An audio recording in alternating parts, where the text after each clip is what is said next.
Hey everyone, today we research group me, Benjamin, Sandy, Adrian, Larissa, and Janice will talk about our midterm presentation here. And here is our table of contents. There are 6 chapters in our research. And first, let's talk about the research proposal first. So that is our title, the ELF Younger Learning Experience in More Applications Reading Classes. A case study in elementary schools in Kaohsiung. And this part will make it into 3 sections.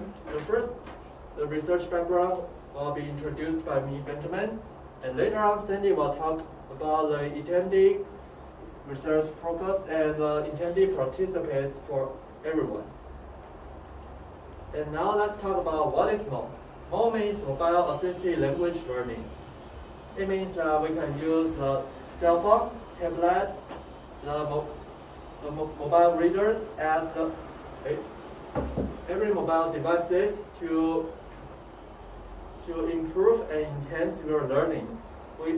And because we take our mobile devices all the day, we actually can learn anytime, anywhere in more flexible and convenient way.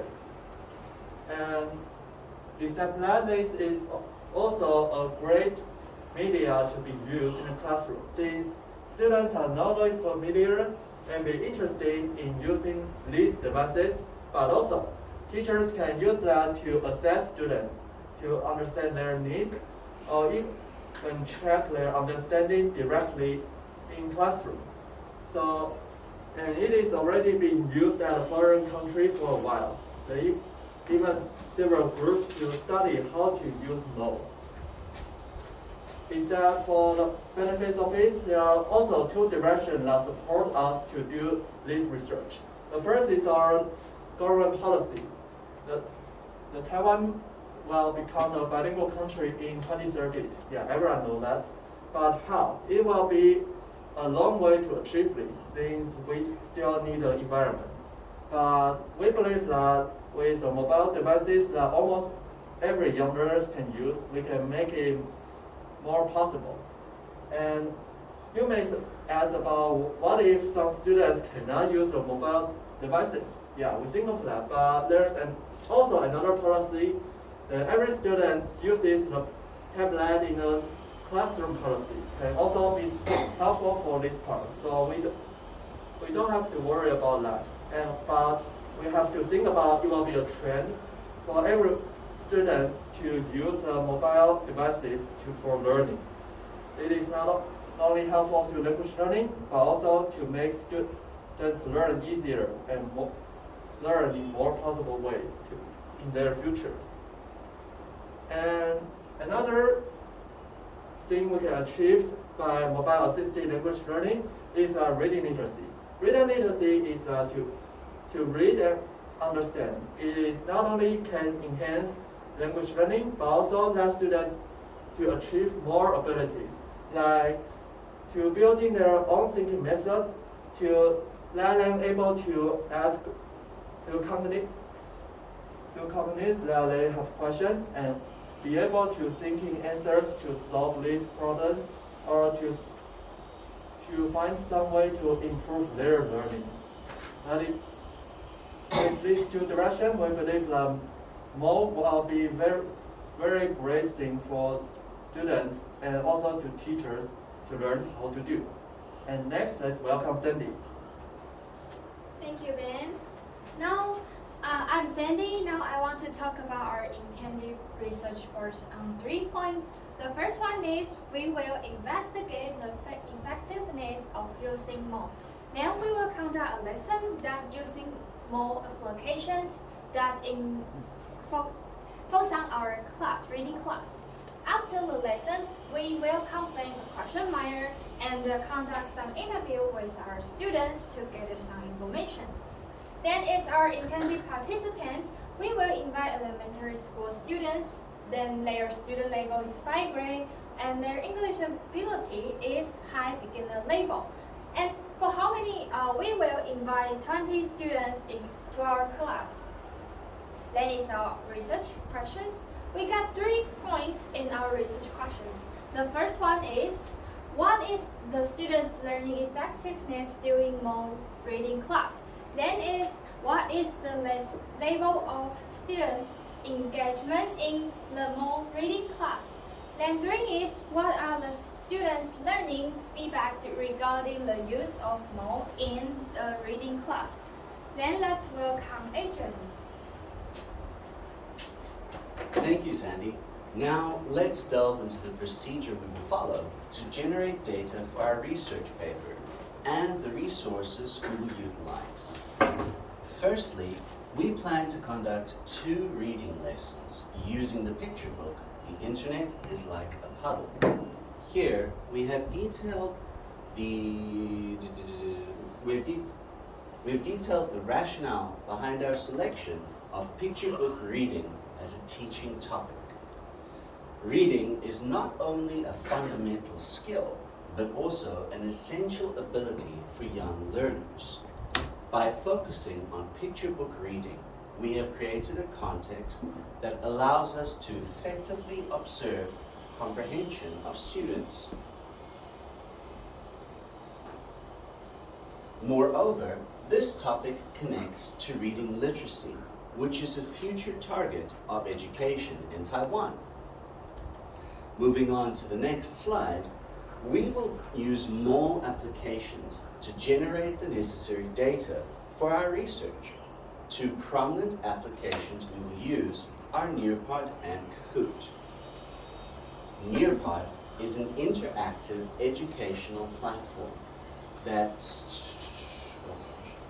provides various interactive elements to engage students actively during the lessons.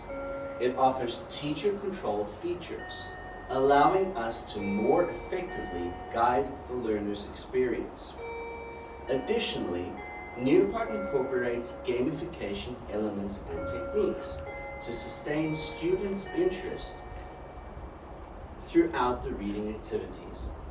On the slide, you can see a screenshot of the Nearpod interface, showing some of its functionalities. Next, I will talk about the other resource we plan to use for our research, Kahoot. This platform allows us to check student retention levels through quizzes and assessments related to the reading materials. The competitive nature of Kahoot sparks students' interest and motivates their active participation. It also serves as an effective tool for revision purposes. Oopsie. Yes. Next, I will present the lesson outline we will follow in our research. The lesson consists of several key components, including warm-up activities, vocabulary introduction, vocabulary activities, reading videos, reading lessons, reading activities, and review activities using Kahoot. We believe that each of these steps contribute to creating a comprehensive and engaging reading experience for young learners, while seamlessly integrating the mole applications. Finally, I will discuss the data collection process. After implementing the mole-based reading lessons, we will conduct survey questions.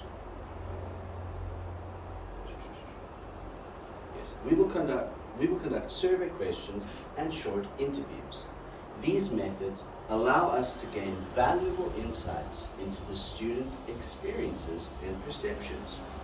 The data collected will be carefully analyzed to produce meaningful findings for our research paper. Now, I will pass the baton to Clarissa, who will continue the presentation by discussing the type of research we plan to conduct. Clarissa. Thank you, Adrian, for talking about our procedure. And now I will talk about action research. What is action research? Action research has a meaning that is a systematic approach to problem solving and improvement that involve combination between researchers and also research subject in particular field. And this is our reason why we choose action research. With action research, we can first make a suitable lesson plan for the students. Second, make research from assumption into a real action.